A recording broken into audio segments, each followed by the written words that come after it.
जय हिंद दोस्तों। आज की जो हमारी ये क्लास है, इस क्लास के अंतर्गत हम मेंस के जिस टॉपिक को डिस्कस करने जा रहे हैं वो यूपी स्पेशल का एक बेहद इंपॉर्टेंट टॉपिक है। टॉपिक क्या है, ध्यान समझिएगा आप लोग।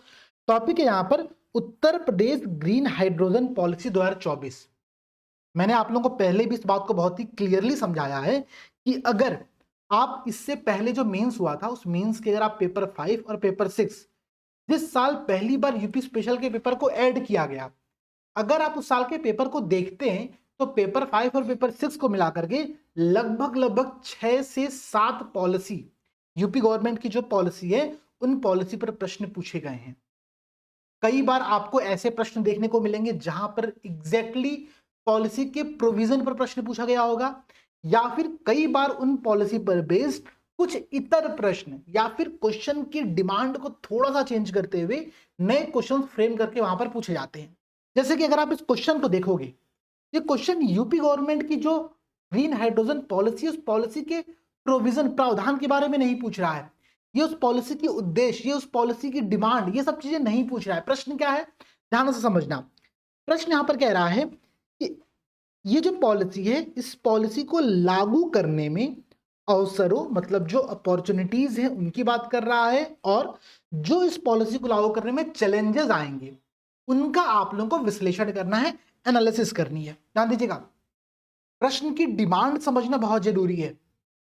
आंसर राइटिंग करने से पहले जब आप प्रश्न की डिमांड को समझते हो तभी आप सही आंसर लिख करके एग्जाम में आओगे।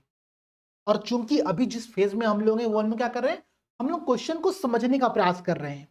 तो पहले क्वेश्चन की डिमांड पर फोकस करिए। क्वेश्चन बहुत क्लियर है कि पॉलिसी के प्रावधान नहीं बताने, पॉलिसी का लक्ष्य, पॉलिसी का विजन, इस पर डिस्कशन नहीं करना है। डिस्कशन किस पर करना है, इस पॉलिसी को लागू करने में उत्तर प्रदेश में जो अपॉर्चुनिटीज हैं, जो अवसर है और जो चैलेंजेस या फिर जो इश्यूज फेस किए जाएंगे उनका आप लोगों को एक विश्लेषण करना है। अब ध्यान से समझिएगा।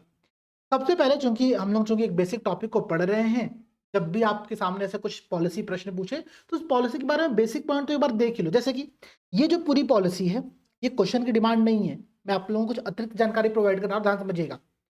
ये पॉलिसी जब लागू होगी, जब इसकी अधिसूचना जारी की जाएगी, तब से लेकर के 5 वर्ष तक के लिए वैध रहेगा। मतलब क्या कि 5 साल के ध्यान में रखते हुए इस पॉलिसी का निर्माण किया गया है। इसके लिए नोडल एजेंसी कौन है, तो यूपी नेडा जो है वो क्या है, वो इसके लिए नोडल एजेंसी के तौर पर इसको स्थापित किया गया है। ठीक है, इस पॉलिसी के अंतर्गत ये बात कही गई है कि जो भी हमारे नेशनल गोल्स हैं ग्रीन हाइड्रोजन के प्रोडक्शन को लेकर के, उसके साथ यूपी के लक्ष्यों को समेकित करते हुए हम यहाँ पर क्या करेंगे, 4 सेंटर ऑफ एक्सीलेंस की स्थापना करेंगे। ठीक है, तो 4 सेंटर ऑफ एक्सीलेंस की स्थापना करने की बात भी इस पॉलिसी के अंतर्गत की गई है, जिसको कि आपको अपने आंसर में लिखने की रिक्वायरमेंट नहीं है।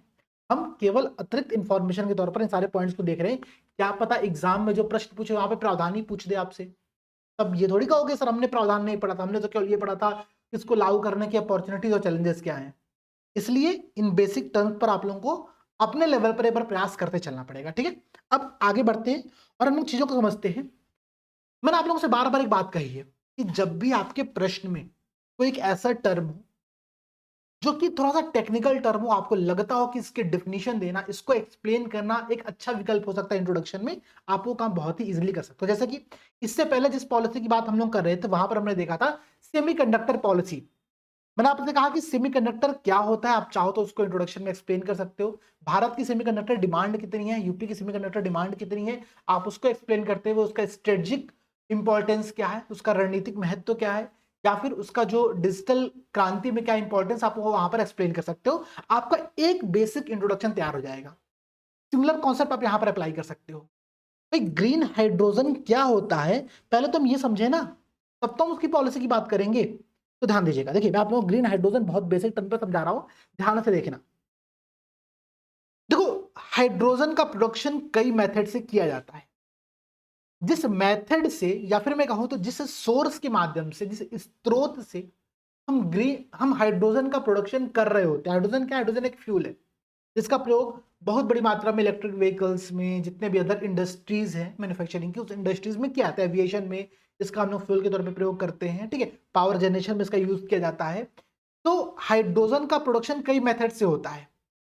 जिस मेथड या जिस सोर्स उसका प्रोडक्शन कर रहे होते हैं उसके आधार पर हम लोग हाइड्रोजन की कलर कोडिंग करते हैं। जैसे कि अगर आप यहाँ पर ध्यान दोगे तो आप देखो यहाँ पर कह रहा है कि ब्लैक या ब्राउन हाइड्रोजन, फिर कह रहा है ग्रे हाइड्रोजन, फिर कह रहा है ब्लू हाइड्रोजन, फिर कह रहा है पिंक हाइड्रोजन, ठीक है, ग्रीन हाइड्रोजन।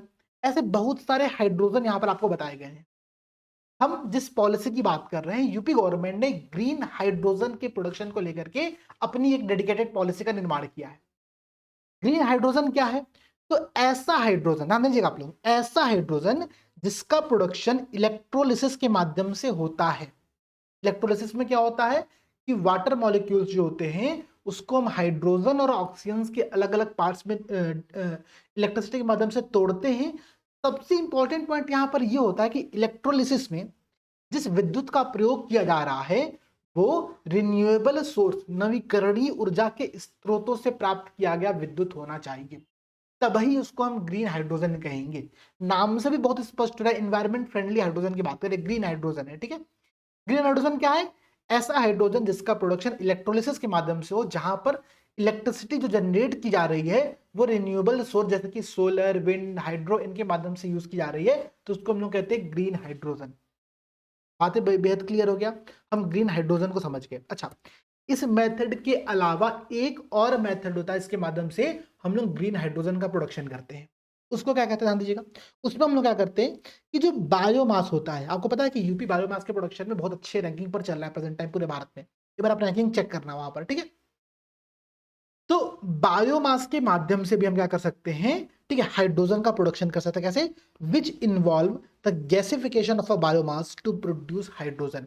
इस हाइड्रोजन को भी हम लोग ग्रीन हाइड्रोजन कहते हैं। बातें बेहद क्लियर है। देखो, ग्रीन हाइड्रोजन प्रोसेस क्या है, तो या तो इलेक्ट्रोलिसिस के माध्यम से इसका प्रोडक्शन किया जाएगा या फिर बायोमास गैसिफिकेशन के माध्यम से प्रयोग किया जाएगा। यहां पर जो इलेक्ट्रोलिसिस में जो इलेक्ट्रिसिटी का प्रयोग हो रहा होगा वो रिन्यूएबल एनर्जी होगी, नवीकरणीय ऊर्जा होगी, इस बात को ध्यान में रखा जाता है, ठीक है। अगर इसी जो इलेक्ट्रिसिटी का यहाँ पे प्रयोग किया जाए, अगर वो न्यूक्लियर एनर्जी से निकाली जा रही है तो उसको हम लोग पिंक हाइड्रोजन कह देते हैं, ठीक है। तो एक कलर कोडिंग उसकी जो इन्वायरमेंटल फ्रेंडली नेचर है उसके अकॉर्डिंग पर किया जाता है, ठीक है। ये बातें बेहद क्लियर हो गया, एक बेसिक फंडामेंटल कॉन्सेप्ट हमारा वो भी हमने यहाँ पर समझ लिया, ठीक है। बाकी ब्लैक हाइड्रोजन क्या होता है, ग्रे हाइड्रोजन क्या होता है, आप लोग प्रीलिम्स में पढ़ते रहते हो, मुझे बहुत ज्यादा उसको एक्सप्लेन करने की यहाँ पर रिक्वायरमेंट नहीं है। शिफ्ट होते हैं क्वेश्चन पर, ध्यान समझना। फिर क्वेश्चन है यूपी की ग्रीन हाइड्रोजन पॉलिसी के अपॉर्चुनिटीज एंड चैलेंजेस पर। हम सबसे पहले इंट्रोडक्शन की बात करते हैं जो कि आंसर का हमारा पहला पार्ट होता है, ठीक। इंट्रोडक्शन मैंने आपसे बार बार कहा कि देखिए इंट्रोडक्शन कई प्रकार से लिखे जा सकते हैं। मैं कुछ बेसिक इंट्रोडक्शन आप लोगों को समझा रहा हूं, ध्यान से उन पर एक बार काम करो। अगर आप इंट्रोडक्शन लिखना सीख गए ना तो आपका जो आंसर का स्टार्टिंग होगा वो सबसे अच्छा होगा। और सबसे बड़ा चैलेंज होता है इंट्रोडक्शन लिखने में ही, क्योंकि हमसे पेन स्टार्ट ही नहीं हो पाता है, ठीक है। ध्यान दीजिएगा, अब समझो। मैंने कहा भाई कि अगर कोई पॉलिसी पर प्रश्न पूछा जा रहा है तो सबसे बेसिक इंट्रोडक्शन क्या हो सकता है, आप चाहो तो उस पॉलिसी का उद्देश्य क्या है आप उसको ही इंट्रोडक्शन में बता दो।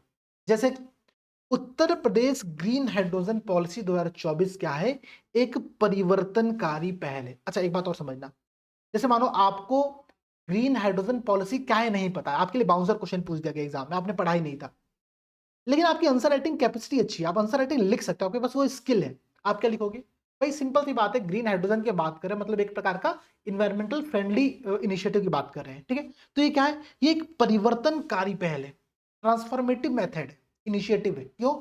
इसका उद्देश्य क्या है, ये क्लीन एंड टिकाऊ, ठीक है, ध्यान दीजिएगा आप लोग, ये clean and sustainable energy source के रूप में ग्रीन हाइड्रोजन को अपनाएगा, ठीक है, और उसके प्रोडक्शन को बढ़ावा देता है।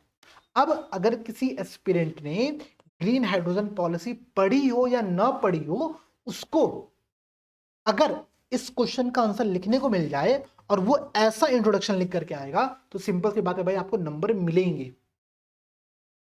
तो हमको ना केवल कंटेंट पर फोकस नहीं करना, हमको आंसर राइटिंग की स्किल पर भी काम करना पड़ेगा पैरेलली।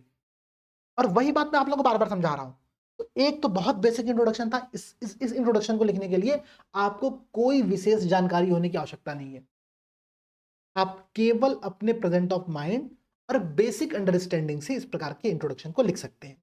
और देखिए भाई, और क्या इंट्रोडक्शन लिखा जा सकता है, सेकंड प्रकार का इंट्रोडक्शन देखो, भाई मैंने आपसे कहा कि बार बार जैसे हमने सेमीकंडक्टर पॉलिसी हम लोग देख रहे थे, तो मैंने कहा कि भाई जो इंडिया सेमीकंडक्टर मिशन है, जो राष्ट्र जो हमारा नेशनल का लक्ष्य है, उस लक्ष्य और यूपी के लक्ष्य को थोड़ा बहुत तुलना कर लो और उसको अपने इंट्रोडक्शन में शामिल कर दो। जैसे कि यहाँ पर क्या कह रहा है कि 2027 तक जब मोदी जी गए थे वहां पर, तो उन्होंने क्या कहा था, पंचामृत एक पहल लिया था उन्होंने, उसमें उन्होंने कहा था कि हम 2027 तक नेट जीरो एमिशन के लक्ष्य को प्राप्त करने की प्रतिबद्धता, 2027 2070 होगा ये, सॉरी पर देख लीजिए 2070 होगा, ठीक है। 2070 तक नेट जीरो एमिशन को प्राप्त करने की जो हमारी प्रतिबद्धता है, उसके हिस्से के रूप में उत्तर प्रदेश ग्रीन हाइड्रोजन पॉलिसी 2024 के माध्यम से क्या करने वाला है, एक बहुत ही महत्वपूर्ण प्लेयर के रूप में अपनी भूमिका निभाएगा।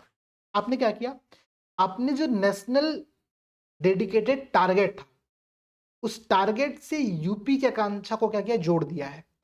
जैसे हमने कई बार ऐसा काम किया, इससे पहले भी हमने क्या किया कि भाई यूपी की इकोनॉमी पर हमको बात करनी है, तो हमने ये कहा कि देखो भाई भारत का जो 5 ट्रिलियन यूएस डॉलर बनने की इकोनॉमी का लक्ष्य रखा है उसने, उस लक्ष्य को पूरा करने में उत्तर प्रदेश के 1 ट्रिलियन यूएस डॉलर इकोनॉमी होने का एक बहुत ही महत्वपूर्ण भूमिका हो सकती है। तो आपने दोनों चीजों को लिंक किया, सेम काम आप यहाँ पर कर रहे हो। आपने राष्ट्रीय स्तर के टारगेट से यूपी के टारगेट को लिंक करके ये बताया कि अगर हमको 2070 तक नेट जीरो एमिशन का लक्ष्य को प्राप्त करना है, तो ये जो भारत की जो ये डेडिकेटेड एक टारगेट है, ये टारगेट तब पूरा होगा जब यूपी, जो कि एनर्जी कंजम्पशन में बहुत महत्वपूर्ण भूमिका को निभाता है, वो एक बहुत ही प्रमुख प्लेयर के रूप में इस प्रकार की पॉलिसी जैसे कि ग्रीन हाइड्रोजन प्रोडक्शन पॉलिसी पर काम करेगा। तो आपने सेकंड प्रकार का इंट्रोडक्शन लिखा। इसको भी लिखने के लिए आपको कोई बहुत विशेष इंफॉर्मेशन यहाँ पर होने की आवश्यकता नहीं थी, ठीक है। केवल हम आंसर राइटिंग के स्ट्रक्चर पर काम कर रहे हैं अभी। और देखो भाई, और क्या आप इंट्रोडक्शन यहाँ पर दे सकते हो, आपने लिखा कि भाई यूपी क्या है ना, यूपी में अपॉर्चुनिटीज बहुत ज्यादा है। ये इंट्रोडक्शन मैं बहुत अच्छा मानता हूँ, तो क्योंकि प्रश्न में अपॉर्चुनिटी टर्म का प्रयोग किया गया है, प्रश्न में आपसे अवसर पूछे गए यूपी के अंतर्गत। तो आप क्या लिखोगे इंट्रोडक्शन, आप ऐसा इंट्रोडक्शन लिख सकते हो कि राज्य के प्रचुर नवीकरणीय ऊर्जा संसाधनों, ठीक है, औद्योगिक आधार और रणनीतिक अवस्थिति का लाभ उठाकर, जैसे कि ध्यान दीजिएगा आप लोग, भाई यूपी जो है ना, यूपी के पास एबिडेंट रिन्यूएबल एनर्जी रिसोर्स है, बहुत बड़ी मात्रा में नवीकरणीय ऊर्जा संसाधन है, ठीक है। इंडस्ट्रियल बेस हमारे पास बहुत ज्यादा है, हमारी जो लोकेशन है बहुत ही स्ट्रेटेजिक लोकेशन है, जैसे मैंने आपसे पिछली क्लास में भी डिस्कस किया था कि हम क्या है, हम एनसीआर के नजदीक है, ठीक है, नेशनल कैपिटल के बगल में है, और इससे फायदा क्या होता है, हमारी कनेक्टिविटी बढ़ जाती है। हम मेरठ कॉरिडोर पे काम कर रहे हैं, हम आगरा से मेरठ जा रहे हैं, फिर हम वहाँ पे रैपिड रेलवे लेकर के आ रहे हैं, मेट्रो से जोड़ रहे हैं नोएडा को। इससे फायदा क्या हो रहा है, हमारी ट्रांसपोर्ट सिस्टम, हमारी कनेक्टिविटी बढ़ रही है, हम इंटरनेशनल मार्केट से भी बहुत इजीली कनेक्ट हो पा रहे हैं। प्लस इसके साथ साथ हमारे अगल बगल, जैसे नेपाल बगल में पड़ोसी राष्ट्र है, ठीक है, हम चाहे तो अपना एनर्जी प्रोडक्शन करके हम नेपाल को बेचते हैं, बांग्लादेश को भी बेच सकते हैं हम लोग, ठीक है। तो यूपी की जो लोकेशन है वो भी एक बहुत ही रणनीतिक अवस्थिति है, स्ट्रेटेजिक लोकेशन है। तो इन सब चीजों का फायदा उठा करके, ये किनका, राज्य के नवीकरणीय ऊर्जा संसाधनों का, इंडस्ट्रियल बेस का, स्ट्रेटेजिक लोकेशन का, इन सब का लाभ उठा करके यूपी ग्रीन हाइड्रोजन पॉलिसी 2024 का उद्देश्य यह है कि हम परिवहन, इस्पात, उर्वरक और रिफाइनरियों जैसे ऊर्जा गहन क्षेत्र, ठीक है, ऐसी इंडस्ट्री जैसे कि ट्रांसपोर्ट, स्टील, फर्टिलाइजर, रिफाइनरी, जहां पर एनर्जी का बहुत बड़ी मात्रा में कंज्यूम किया जाता है, यूज किया जाता है, ठीक है। तो इन क्षेत्रों को हम डीकार्बोनाइज करने के लिए एक व्यवहार्य समाधान के तौर पर, एक वायबल सॉल्यूशन के तौर पर हम ग्रीन हाइड्रोजन के प्रोडक्शन पर कार्य कर सकते हैं। ध्यान दीजिएगा, हमने यहां पर यूपी में ग्रीन हाइड्रोजन की डिमांड है उस बात को समझाया, यूपी में ग्रीन हाइड्रोजन प्रोडक्शन करने की क्षमता है उसको भी बताया, और सबको लिंक करते हुए हमने ये बताया कि भाई ये जो पॉलिसी होगी, ये पॉलिसी इन सभी क्षेत्रों क्या करेगी, डीकार्बोनाइज करने में एक बहुत ही बेहतरीन सॉल्यूशन के तौर पर काम करेगी। तो ये भी एक बहुत अच्छा इंट्रोडक्शन है। ध्यान समझो, ये जितने चीज हम डिस्कस कर रहे हैं ना, ये टाइप्स ऑफ इंट्रोडक्शन, आप कोई भी इंट्रोडक्शन लिख करके आपको अच्छा नंबर मिलेगा। तो अभी इन सब चीजों पर फोकस करना पड़ेगा। और देखो भाई, और क्या इंट्रोडक्शन लिखा जा सकता है, चौथा तरह का इंट्रोडक्शन देखो, कह रहा है भाई कि ये जो पॉलिसी है ये निवेश को बढ़ावा देगी, इन्वेस्टमेंट को यूपी में बढ़ावा देने वाली है। क्यों? क्योंकि हम प्राइवेट प्लेयर्स को आमंत्रित करके भाई आप हमारे यहाँ पर आओ। जैसे हम सेमीकंडक्टर पॉलिसी के अंदर क्या कर रहे थे, इंसेंटिव्स दे रहे थे, टैक्स रिबेशन दे रहे थे, बहुत सारे कर में छूट दे रहे थे हम, ठीक है, बहुत सारे उनको सब्सिडी प्रोवाइड करा रहे थे। सेम काम यहाँ पर किया जा रहा है कि आप प्राइवेट प्लेयर हमारे यहाँ पर आओ, हम उस इन्वेस्टमेंट को बढ़ावा देने के लिए आपको सपोर्ट करेंगे। तो इससे फायदा क्या होगा? उत्तर प्रदेश में निवेश को बढ़ावा मिलेगा, ग्रीन हाइड्रोजन उत्पादन सुविधाओं, ठीक है, और ग्रीन हाइड्रोजन आधारित उत्पाद विनिर्माण इकाइयों की स्थापना करके व्यापार करने में आसानी को सक्षम बनाती है। मतलब ये जो पॉलिसी है, ये पॉलिसी क्या करती है? ये policy ease of doing business को सपोर्ट करेगी। किस प्रकार से? तो promoting investment and setting up green hydrogen production facilities and green hydrogen based product manufacturing units. आपने इसी पॉलिसी का एक उद्देश्य यहां पर और बता दिया कि इस पॉलिसी का उद्देश्य है कि हम इस प्रकार से भी काम यहां पर कर सकते हैं। और देखो भाई, कुछ पॉइंट और समझते हैं हम लोग। कह रहा है, अच्छा मैंने कहा आप लोगों से कि हम लोगों को ना कुछ फैक्ट बेसिस पर भी काम करना पड़ेगा। सेमीकंडक्टर में मैंने आप लोगों को एक फैक्ट याद कराया था कि भारत 2019-20 में कितना उसकी डिमांड कितनी थी और 25 में डिमांड कितनी बढ़ने वाली है। भारत अभी क्या है? कंप्लीटली आयात उन्मुख है, मतलब हम केवल और केवल इंपोर्ट पर डिपेंडेंट है।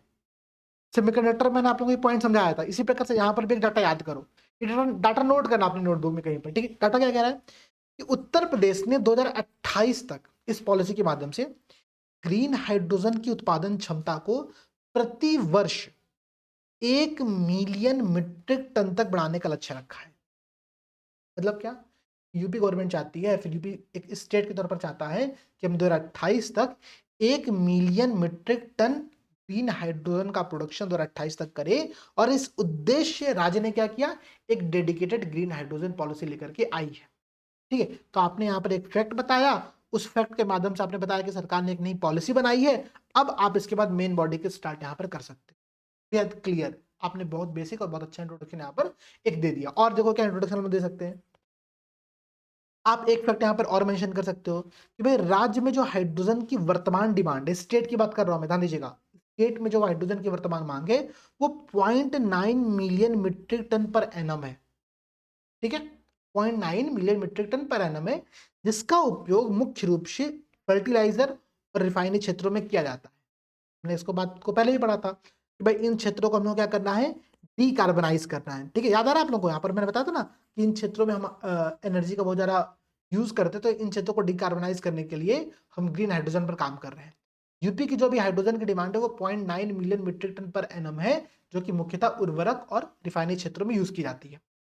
राज्य अपनी घरेलू मांग, जो उसकी डोमेस्टिक डिमांड है, ठीक है, उस डिमांड को पूरा करने के लिए और एक ऐसा इकोसिस्टम डेवलप करने के लिए जो कि इंफ्रास्ट्रक्चर बेस्ड हो, उसमें प्रॉपर सभी सुविधाएं हो, सरकार एक डेडिकेटेड ग्रीन हाइड्रोजन पॉलिसी पर यहाँ पर क्या कर रही है? काम कर रही है। आपने एक इंट्रोडक्शन यहाँ पर ये भी दे दिया। दो फैक्ट आपने देखा कि यूपी की डिमांड कितनी है, यूपी का टारगेट कितना है। इसके अलावा आपने इससे पहले 4 इंट्रोडक्शन देखा है जहां पर आपको बहुत फैक्ट लिखने की आवश्यकता नहीं है, लेकिन वो सारे इंट्रोडक्शन अपने में बेहद शानदार है। ध्यान दे रहे हो आप लोग? ये स्किल आपको डेवलप करनी पड़ेगी, तभी एग्जाम में कुछ बाउंसर्स क्वेश्चन जब हमको मिलेंगे तो उन बाउंसर्स क्वेश्चन को हम टैकल कर पाएंगे और उन बाउंसर क्वेश्चंस के आंसर राइटिंग कर पाएंगे। चलिए, इंट्रोडक्शन से थोड़ा सा आगे बढ़ते, कुछ कुछ पॉइंट्स यहाँ पर और समझते हैं, फिर हम लोग मेन बॉडी पर शिफ्ट करने वाले हैं, ठीक है। एक दो पॉइंट यहाँ पर और देखो क्या कह रहा है। ये गवर्नमेंट की पेज से आपको पॉलिसी के बारे में एक इंट्रोडक्शन मिल जाएगा, एक बार उसको पढ़िएगा। कह रहा है कि उत्तर प्रदेश ग्लोबल वार्मिंग और जलवायु परिवर्तन के दृष्टिगत प्रदेश में क्लीन और ग्रीन एनर्जी प्रोडक्शन सोर्सेज को प्रोत्साहित करने हेतु संकल्पित है। इसी उद्देश्य से उसने ग्रीन हाइड्रोजन पर काम करना प्रारंभ किया है। ये ग्रीन हाइड्रोजन करेगा क्या? तो भारत का जो नेट जीरो का टारगेट है उसको प्राप्त करने में सहायक सिद्ध होगा।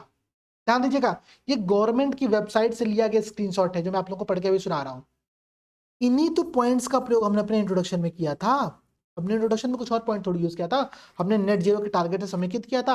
हमने बताया था भाई कि हमको एक क्लीन और सस्टेनेबल एनर्जी रिसोर्स चाहिए, तो हम ग्रीन हाइड्रोजन पर काम कर रहे हैं। ये बात यहाँ पर भी लिखी हुई है। भारत सरकार ने क्या किया? भारत सरकार ने इससे पहले एक नेशनल ग्रीन हाइड्रोजन पॉलिसी 2022 लेकर के आई थी और नेशनल ग्रीन हाइड्रोजन मिशन 2023 लेकर के हम आए थे। तो भारत सरकार के इन्हीं लक्ष्यों को पूरा करने के लिए, ठीक है, और भारत को ग्रीन हाइड्रोजन का वैश्विक केंद्र बनाने के दृष्टिकोण से यूपी सरकार ने भी क्या किया है कि अपनी एक डेडिकेटेड पॉलिसी 2024 लेकर के यहाँ पर आई है। ठीक है, बात क्लियर है? इतना तो पॉइंट समझ में आ गया। अब कुछ आगे देखो। अच्छा, ये सारी चीजें मैं हिंदी इंग्लिश बाइलिंगुअल आप लोगों को यहाँ पर स्क्रीनशॉट लेके रखा हुआ हूँ, ट्रांसलेशन करके मैंने कंटेंट बनाया है, ठीक है। पढ़ लेना। ये पीडीएफ आप लोगों को टेलीग्राम चैनल पर ही मिलेगा। ये टेलीग्राम चैनल की लिंक आप लोगों को यहाँ पर दिख रही होगी, ठीक है। इस वीडियो के डिस्क्रिप्शन में भी लिंक पड़ी होगी, ज्वाइन करो वहां से, चैनल पे सब कुछ अपलोडेड मैं कर रहा हूँ, ठीक है। अगर मैं कंटेंट बना रहा हूँ तो कंटेंट के लिए आप लोगों को परेशान होने की आवश्यकता नहीं है, ठीक है। और देखो भाई, थोड़ा सा मेन बॉडी पर शिफ्ट करते हैं, बहुत ज्यादा इंट्रोडक्शन हो गया। अच्छा, कोई ऐसा तो नहीं है जो ये सोच रहा है कि सर आप दिन भर, अब 15 मिनट, आप 20 मिनट के लिए इंट्रोडक्शन बताने में ले लिए। भाई अभी हम आंसर राइटिंग सीख रहे हैं। ये केवल एक क्वेश्चन की हम आंसर राइटिंग नहीं कर रहे हैं, हम ब्रेन स्टॉर्मिंग कर रहे हैं डिफरेंट टाइप ऑफ इंट्रोडक्शन लिखने की। अगर एग्जाम में कुछ और प्रश्न बनकर के आए तो हम क्या लिख करके आएंगे वहां पर। बात क्लियर हो ना? ठीक है, अब और समझो कुछ बात। क्या कह रहा है भाई कि यूपी में अपॉर्चुनिटीज क्या हैं, ठीक है, ग्रीन हाइड्रोजन पॉलिसी 2024 के लिए। देखो इस क्वेश्चन की डिमांड का ना 2-3 अर्थ निकल करके आपको दिखेगा। मैं थोड़ा समझाने का प्रयास करता हूँ क्वेश्चन की वास्तविक डिमांड है क्या, फिर हम लोग आगे बढ़ेंगे। पहला क्या, opportunities in implementing UP green hydrogen policy 2024। भाई ये पॉलिसी को लागू करने में, क्रियान्वयन करने में क्या क्या अवसर है। तो जैसे अगर मुझसे आप पूछो कि भाई यूपी में इस पॉलिसी क्या अवसर है, मैं कुछ अवसर आपको गिना सकता हूँ, ध्यान समझिएगा। पहला क्या अवसर है भाई, भाई हम क्या है, हम भारत में बहुत तेजी से बढ़ते हुए एक स्टेट है, एक राज्य है, ठीक है। हमारा जीडीपी बहुत तेजी से ग्रोथ कर रहा है, हम 9-10% का कंट्रीब्यूशन करते हैं पूरे भारत के जीडीपी में। तो हमको एनर्जी भी उतनी चाहिए। अच्छा, एनर्जी मतलब हमारे पास एनर्जी की जो डोमेस्टिक डिमांड है यूपी के अंतर्गत वो बहुत ज्यादा है। तो उसको पूर्ति करने के लिए हमारे पास एक सबसे बड़ा अपॉर्चुनिटी है कि हम ग्रीन हाइड्रोजन पर काम करें। हमारे पास रिसोर्स है, हमारे पास रिन्यूएबल रिसोर्स है, हमारे पास इंडस्ट्रियल बेस बहुत बड़ा है, हमारे पास युवा हैं, कुशल युवा हैं। अगर नहीं कुशल है तो उनको हम कुशल बनाएंगे, इसी के लिए हम सेंटर ऑफ एक्सीलेंस की भी स्थापना कर रहे हैं, हम कौशल केंद्रों की भी स्थापना कर रहे हैं जहां पर हम अपने युवा को कुशल बनाएंगे, ठीक है। और क्या करने वाले हम यहाँ पर, ध्यान दीजिएगा आप लोग। तो और किस प्रकार से अपॉर्चुनिटी है भाई, हमारी डिमांड बहुत ज्यादा है और हमारे पास युवा है, हमारे पास मार्केट है एनर्जी को कंज्यूम करने का, हमारे जो स्ट्रेटेजिक लोकेशन है, हम एनर्जी को एक्सपोर्ट भी कर सकते हैं।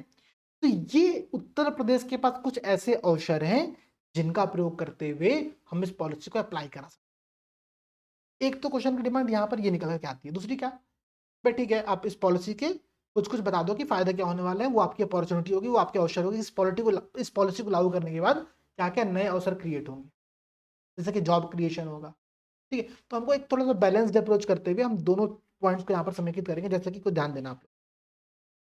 पहला क्या है भाई कि हमने कहा कि इसका सबसे बड़ा, इस पॉलिसी का उत्तर प्रदेश में लागू करने का अवसर यह है कि हम राष्ट्रीय लक्ष्यों के साथ अपने आप को समेकित करना चाहते हैं, ठीक है। तो इस पॉलिसी को जब हम लागू करेंगे तो हमारे पास सबसे एक अच्छी बात यहाँ पर ये निकल करके आएगी कि हम जीवाश्म ईंधनों से, ठीक है, हम एनर्जी कंज्यूम कर रहे हैं पहले भी, हम फॉसिल फ्यूल से धीरे धीरे क्लीन एनर्जी की तरफ शिफ्ट करेंगे, जो कि भारत का जो डेडिकेटेड टारगेट है उस टारगेट की तरफ आगे बढ़ेगा। और क्या, हमारे पास इंडस्ट्रियल बेस बहुत ज्यादा है। यूपी सरकार बार बार करे कि यूपी में इन्वेस्ट करो, यूपी में इन्वेस्ट करो। तो यूपी में जो कंपनियां इन्वेस्ट करेंगी तो उससे क्या होगा, पॉल्यूशन क्रिएट होगा। तो उसको भी रोकना हमारे पास एक बहुत बड़ा अवसर है और इसके लिए हम जो हमारे पास इंडस्ट्रियल बेसिस पर हम काम करेंगे। इस पॉलिसी को लागू करने के बाद ग्रीन हाइड्रोजन का प्रोडक्शन जब बहुत बड़ी मात्रा में होगा तो जॉब क्रिएशन होगा, रोजगार का भी सृजन होगा। आर्थिक लाभ तो होगा ही होगा, रोजगार का भी सृजन हो रहा है, पर्यावरणीय लाभ भी हो रहा है, इन्वायरमेंटल इंपैक्ट भी पड़ रहा है। हम एक्सपोर्ट पोटेंशियल के तौर पर यूपी को स्थापित कर सकते हैं। हम क्या कर सकते हैं, हम अपने इस ग्रीन हाइड्रोजन की एक्सपोर्ट कर सकते हैं नेपाल को, बाकी अन्य देशों को, अन्य स्टेट्स को, ठीक है। तो ये हमारे पास का एक बहुत बड़ी अपॉर्चुनिटी है। हमारे पास एक अपॉर्चुनिटी और है कि भाई हम इससे इन्वायरमेंटल बेनिफिट ले सकते हैं, पर्यावरणीय लाभ ले सकते हैं, ठीक है। तो ये सारे कुछ बेनिफिट बताओ, बताओ कि यूपी में रिन्यूएबल एनर्जी का बेस बहुत ज्यादा है, ये भी एक बहुत बड़ा अवसर है यूपी के अंतर्गत, ठीक है।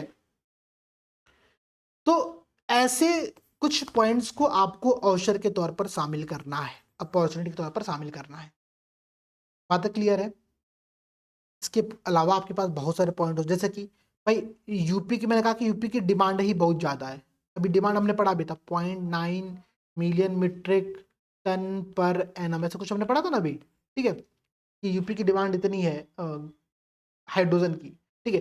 तो इस हाइड्रोजन की डिमांड को पूरा करने के लिए हम क्यों बाहर विदेशों से या फिर किसी अन्य राज्य से इम्पोर्ट करें एनर्जी को, हम अपने यहाँ पर क्या करेंगे, प्रोडक्शन करेंगे, ठीक है। तो यूपी की आयात, सॉरी यूपी की डिमांड को पूर्ति करने के लिए भी हमारे पास एक बहुत बड़ा अवसर है, अपॉर्चुनिटी है, ठीक है। तो ऐसे कुछ अपॉर्चुनिटीज को यहाँ पर बताइए आप लोग, और ये अवसर आप लोग कंप्लीट हो जाएगा। ध्यान दीजिएगा, फिर से बात समझिएगा। हम लोग कोशिश करेंगे कि जब हम अपॉर्चुनिटी या चैलेंजेस बताएं तो बुलेट पॉइंट्स का यूज करें। जो भी आपके पॉइंट्स होंगे, आपके एटलीस्ट सब हेडिंग को आपको बोल्ड में लिखना है। बोल्ड इन द सेंस, मैं तो बोल्ड कर सकता हूँ, आपको उसको या तो अंडरलाइन करते चलना है पैरेलली, ठीक है, ताकि उससे कुछ कुछ पॉइंट मिले। जैसे कि एक पॉइंट आप जरूर अंडरलाइन करो, कहीं पर अगर बीच में लिख रहे रोजगार का सृजन, तो उसको अंडरलाइन आपने कर दिया। तो अंडरलाइन करने का मतलब ये होता है ना कि आप जिस टर्म्स को अंडरलाइन कर रहे हो, आप चाहते हो कि एग्जामिनर कॉपी वैल्यूएट करते समय उस टर्म को पढ़े। अगर आप कोई एग्जाम्पल दे रहे हो तो उस एग्जाम्पल को अंडरलाइन करो, अगर आप कोई फैक्ट दे रहे हो आप उस फैक्ट को अंडरलाइन करो, ताकि एग्जामिनर की नजर एक बार वहां पर पड़ जाए। ठीक है, इस चीज के लिए हम चीजों को अंडरलाइन करते हैं और बुलेट पॉइंट और इस प्रकार से आंसर राइटिंग करते हैं। ठीक है, चैलेंजेस क्या है इस पूरे पॉलिसी को इंप्लीमेंट करने में? सबसे बड़ी बात तो ये, चैलेंजेस क्या, चुनौती क्या है? सबसे बड़ी चुनौती इस पॉलिसी को इंप्लीमेंट करने में ये है, ध्यान दीजिएगा, यहाँ पर लिखा भी हुआ है कि हालांकि ये जो पूरी नीति है ये इंडस्ट्रियल डेवलपमेंट और एनर्जी ट्रांजिशन के लिए एक महत्वपूर्ण अपॉर्चुनिटी पैदा करती है, अवसर पैदा करती है, लेकिन लागत, मतलब जो इसकी कॉस्ट है, इनिशियल कॉस्ट है, वो इंफ्रास्ट्रक्चर की डिमांड, ठीक है, तकनीकी प्रगति, टेक्नोलॉजिकल एडवांसमेंट, इस मामले में गंभीर चैलेंज प्रस्तुत होता है। कैसे भाई? अभी हम जिस हाइड्रोजन का यूज कर रहे हैं अपने यहाँ पर, जैसे हमारे यहाँ पर अभी क्या होता है, ग्रे हाइड्रोजन का प्रयोग हो रहा है, ठीक है, जो 0.9 मिलियन टन पर एनम आपने यूपी की डिमांड देखा, उसमें हम लोग जो हाइड्रोजन प्रयोग कर रहे हैं वो है ग्रे हाइड्रोजन। ग्रे हाइड्रोजन की तुलना में ग्रीन हाइड्रोजन का प्रोडक्शन कॉस्ट जो है वो बहुत ज्यादा है। तो सबसे बड़ी समस्या क्या है? उत्पादन लागत ज्यादा है। हम यहाँ पर जो इलेक्ट्रोलाइजर का प्रयोग करेंगे वो महंगा है, वो प्रोसेस महंगा है। नवीकरणीय ऊर्जा अवसंरचना, रिन्यूएबल एनर्जी का जो पूरा इंफ्रास्ट्रक्चर है वो बहुत महंगा है। जो एनर्जी प्रोड्यूस की जाएगी उसका स्टोरेज सिस्टम महंगा है। तो इनिशियल कॉस्ट तो हमारे पास बहुत ज्यादा है, और सबसे बड़ा चैलेंज यहाँ पर यही है, कॉस्ट। पैसा सबसे बड़ी चीज है, ठीक है, पैसा नहीं है तो काम नहीं हो पाएगा, पैसा नहीं मिलेगा तो सब कुछ दिक्कत है। ठीक है भाई, रोजी रोटी नहीं मिलेगी। आप लोग कहते सर सब कुछ पेड कर रहे हो, अरे कुछ नहीं पेड है भाई, सब फ्री है। बट फिर भी अगर हम सब कुछ फ्री कर देंगे, हम कहाँ से खाएंगे? तो चैलेंज तो है ना हर चीज का। तो सबसे बड़ी चैलेंज यहाँ पर यह है कि इसकी कॉस्ट ज्यादा है। और क्या है?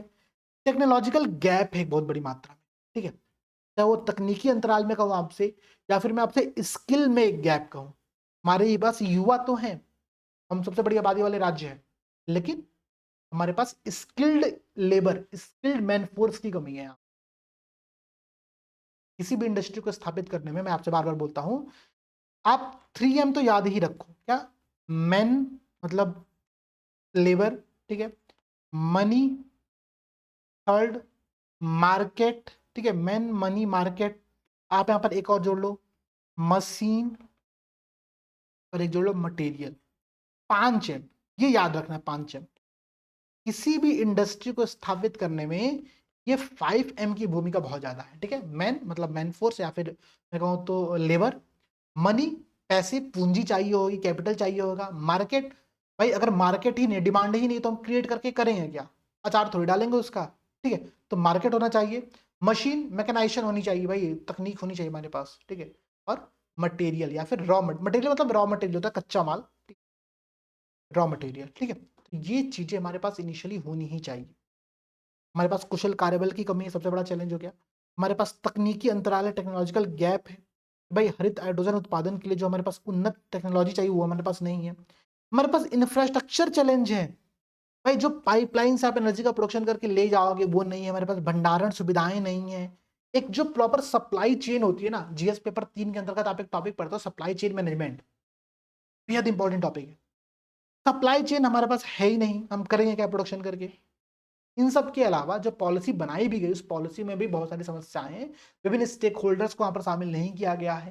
ठीक है, सिंगल विंडो क्लियरेंस के नाम पर बहुत चीजें नहीं अवेलेबल है। आप इनको चैलेंजेस के तौर पर शामिल करो, यहाँ पर आपकी ये चुनौतियां हो गई। इतनी चुनौती बता दो, आपका आंसर क्या होगा? कंप्लीट होगी। अब मैं बार बार बोलता हूँ कि अगर आप एक सिविल सर्वेंट हो, अगर आप एक भविष्य के अधिकारी बनना चाहते हो, तो आपको केवल चुनौतियों पर ध्यान नहीं देना पड़ेगा, आपको उसके समाधान पर भी फोकस करना पड़ेगा, उसके सॉल्यूशन पर भी फोकस करना पड़ेगा, जैसे कि यहां पर किया जा रहा है। क्या देखो भाई, डिस्पाइट चैलेंजेस, सभी चुनौतियों के बावजूद, ध्यान दीजिएगा, विद प्रॉपर इंसेंटिव, मतलब बहुत एक उचित प्रोत्साहन के माध्यम से, इंफ्रास्ट्रक्चर इन्वेस्टमेंट, ठीक है, बुनियादी ढांचे में निवेश एंड पब्लिक प्राइवेट पार्टनरशिप के माध्यम से Uttar Pradesh can emerge as a leader in a green hydrogen contributing significantly to sustainable development. बहुत सारी चुनौतियां, लेकिन उन चुनौतियों के बावजूद भी अगर हमको उचित प्रोत्साहन दिया जाए, बुनियादी ढांचों में निवेश किया जाए और पीपीपी के माध्यम से हम उत्तर प्रदेश को एक ग्रीन हाइड्रोजन के प्रोडक्शन में एक लीडर के तौर पर स्थापित कर सकते हैं, जिसके माध्यम से हम सस्टेनेबल डेवलपमेंट में अपनी एक उचित भूमिका को निभाएंगे। आप इस प्रकार का निष्कर्ष दे करके अपने आंसर को बहुत ही स्मार्टली कंक्लूड कर सकते हो।